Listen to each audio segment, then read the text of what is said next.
Train your mind like a Stoic. Have you ever lain in bed after a long, exhausting day, just wishing to drift quickly into sleep? But the moment you close your eyes, your mind suddenly awakens, as if it has only just begun its day? Uninvited thoughts arrive in waves, crashing one after another into the quiet shore of your room. Unfinished work, unanswered conversations, words someone once said that cut deep, and vague worries about the future, all of them marching through your head. And in just a blink, peaceful rest transforms into a silent storm within. Your body is weary, but your mind spins restlessly, pounding to the rhythm of anxiety. In that moment, you may recall one simple yet profound truth. You cannot control the storm, but you can learn to be calm within it. That is the essence of Stoicism, not a distant or abstract philosophy, but a deeply practical guide, able to turn chaos into opportunity, adversity into a lesson, and your inner world into a fortress strong enough to withstand the tempests of life. Today's journey will take us through 7 core Stoic principles, 7 guiding torches to train your mind like a silent warrior.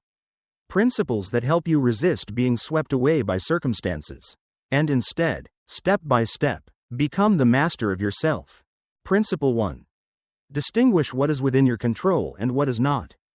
The Stoic philosopher Epictetus once said, "Some things are up to us. Some things are not." It sounds obvious, yet forgetting this simple truth is the root of much human suffering. Imagine discovering that someone is speaking badly about you behind your back. Your first impulse might be anger, wanting to defend yourself, to prove the truth, but then you ask, can I control what others think of me? Can I force them to respect me? The answer, of course, is no. What you can control is your response. You can choose to argue, to drown in resentment, or you can smile, live true to your values, and let time and truth do their work. Most of our misery does not come from events themselves, but from our stubborn attempts to grasp what lies beyond our reach. We want perfect weather, predictable people, a life that follows our script, but life answers to no one. Driving through a downpour is a perfect metaphor. Horns blaring, red lights, cars cutting in. You cannot control the traffic or the sky, but you can hold the wheel steady, breathe deeply, and refuse to let anger control you. That is real power. Each time you face a challenge, ask yourself, is this within my control? If yes, act. If not, release it. This separation is the first step toward freedom from anxiety. Principle 2. The space between stimulus and response. There is a small but magical space that we often forget, the gap between what happens to us and how we react. Think back to the last time you were criticized in public. Heat surged through your body, anger flared, and your instinct was to strike back instantly. But had you paused, just 3 seconds, you would have realized, you have the power to choose your response. Viktor Frankl, a survivor of Nazi concentration camps, wrote, "Between stimulus and response, there is a space. In that space lies our power to choose our response. In our response lies our growth and our freedom." This is not just philosophy, it is a skill. The skill of pausing, breathing, and then choosing the action that reflects the person you want to be. The untrained person reacts like a wild beast. The trained person acts like a gatekeeper of the soul, opening the door to calm, shutting it against rage. Next time someone throws harsh words at you, try the 3-second rule. Pause, breathe, and ask, what response reflects the person I aspire to be? In that pause, you stop being a prisoner of emotion and become the master of yourself. Principle 3. Prepare for adversity. Premeditatio malorum. People collapse under failure not because it is unbearable, but because they never prepared their mind for it. Stoicism teaches a practice called premeditatio malorum, foreseeing misfortune. It may sound pessimistic, but it is in fact wisdom. Marcus Aurelius, the philosopher king, once wrote, "Life is more like wrestling than dancing. In the arena, no one expects mercy. The warrior trains not to avoid being struck, but to rise after the blow." You can apply this to daily life. Before an important interview, ask yourself, what if I am rejected? If the worst happens, how will I respond? By rehearsing failure in the mind, you strip it of its power in reality. Pioneering aviator Amelia Earhart prepared for every mechanical failure, storm, and emergency landing before she flew solo across the Atlantic. Because she anticipated the worst. She was fearless when it came. This practice does not breed pessimism but resilience. Once you've confronted loss in your imagination, the real thing cannot shake you. Principle 4. Perception is the root of emotion. Imagine you're driving when another car suddenly cuts you off. Your heart races, blood boils, anger erupts. But pause. Is it really the car that angers me? Or my interpretation of the event? Epictetus said, "Men are disturbed not by things, but by the views which they take of them."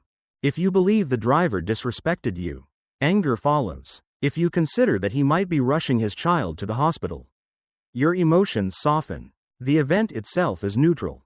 It is the label you attach that breeds emotion. An unanswered text may trigger anxiety if you assume neglect, but peace returns if you assume busyness. Here lies the key. Emotions are not absolute truths, but products of perception. Change the perspective, and the feeling changes. Try this. Write down a recent upsetting event, then rewrite it from a gentler, more objective angle. You'll notice your emotions shifting as your lens shifts. Principle 5. Turn obstacles into training. Marcus Aurelius declared, "The impediment to action advances action. What stands in the way becomes the way." Paradoxical? Perhaps. But in this paradox lies the secret of growth. Think of the gym. Muscles do not grow from rest but from resistance. By lifting heavy weights, they tear and rebuild stronger. The mind is no different. If life were always smooth, the mind would remain fragile. Adversity is the weight that strengthens it.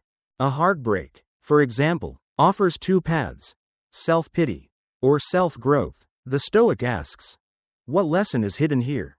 How can I grow from this pain?" Perhaps it teaches self-respect, wiser choices, or resilience. The same applies in work. A failed project or lost client can crush you, or train you in patience, communication, and dignity under misunderstanding. Look back. Haven't your hardest moments also been your greatest teachers? Obstacles are not minus signs, they are pluses in disguise. The very curriculum of life's school. Principle 6. Discipline is daily freedom. If you cannot master habits, you cannot master emotions. And if you cannot master emotions, the world will master you. For Stoics, discipline is not punishment, it is liberation. The slave is not the one in chains, but the one enslaved to desires. Picture a typical morning. The alarm rings. You hit snooze, scroll endlessly through meaningless feeds, and begin your day drained. The Stoic morning is different.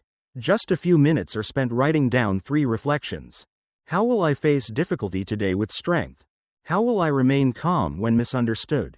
What values will I live by today, regardless of circumstance? Such small rituals plant the seeds of discipline. Discipline lives in the small things: resisting temptations, refusing provocation, honoring promises to yourself. Freedom is not doing whatever you feel like. Freedom is not being ruled by impulse. The undisciplined lash out when angry, gorge when tempted, give up when tired. That is not freedom, it is slavery. The disciplined choose moderation, patience, persistence. That is real freedom. And discipline is not built in a day. It is built through repeated small acts until the mind itself becomes a fortress. Principle 7. Live by values, not fleeting feelings. Most people are swept away by feelings. A flash of joy leads to rash choices. A flare of anger wrecks long-built relationships. A tremor of fear steals once-in-a-lifetime chances. The Stoic is different. They are guided by values, not dragged by emotions. Take Socrates, wrongly accused, sentenced to death. He could have escaped, but his highest value was truth and integrity. He accepted death rather than betray it, believing, "The unexamined life is not worth living." When you live by values, you are anchored, not tossed by waves. Try writing your 3 core values: honesty, courage, compassion. Perhaps, each day ask, have I lived true to these today? With values clear, choices simplify. Insults remind you of calm. Temptations remind you of honesty. Fear reminds you of courage. Values shape you into a consistent, whole self. Peace within. Life will never stop throwing storms. People will gossip. Plans will fail. Surprises will come. But here is the good news. You don't need to control it all. You only need to control yourself. The Stoic is not emotionless.